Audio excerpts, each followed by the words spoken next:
Hey, good day, friends. This is Pastor Reiko from St. Paul's. I'm reading through the Gospel right now of Matthew, and I got to this verse, and it made me think about the gateway drugs. And we're really blessed to have here at our church. Hey, look, there's a Oktoberfest going on here on Saturday.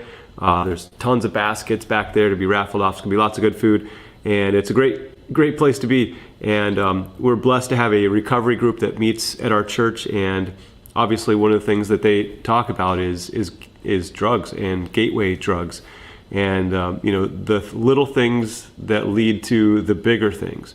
And in the case of being addicted to drugs or alcohol, there's usually something that starts you on that path, and it's not good to go down that path. And so they're trying to turn their lives around and get help for that. In the same way, Jesus here offers us a gateway blessing, a small thing that then turns into so many other good things. So that's the Sermon on the Mount. And sometimes we read it as a huge challenge, one that we can't quite measure up to.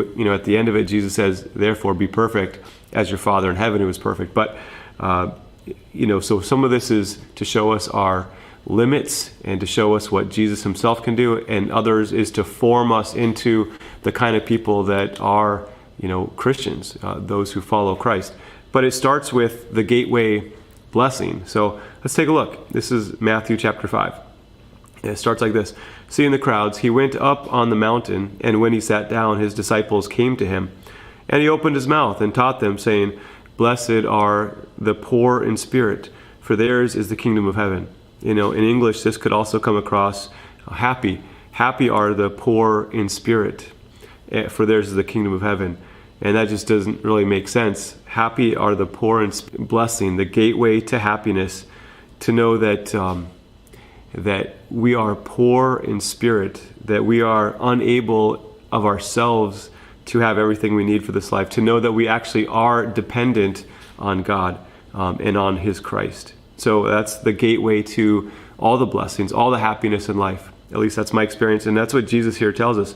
I'm going to read the rest of these blessings. You might know these as the Beatitudes. I think that's a Latin term. So let me just read that again. Blessed are the poor in spirit, for theirs is the kingdom of heaven. Blessed are those who mourn, for they shall be comforted. Blessed are the meek, for they shall inherit the earth.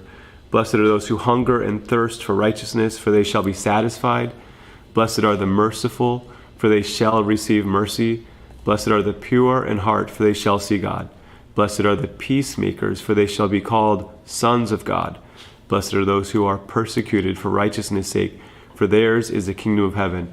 And then he goes on to talk about how they are salt, how we, his hearers, us, are salt and light, and how he says, I've not come to abolish the law, but to fulfill them. And so he shows us that this life he has is for us, and yet at the same time it is.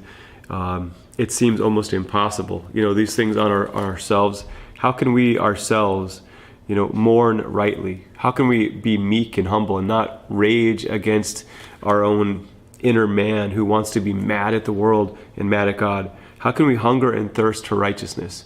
How can we be merciful? How can we be pure in heart? How can we be peacemakers? How can we know the blessings of being persecuted for what is right? Well, we can't unless we first realize we've got nothing. And so that nothing is the blessing of being poor in spirit.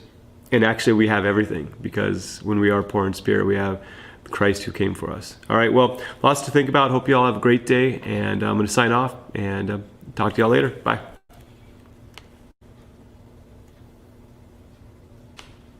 Maybe.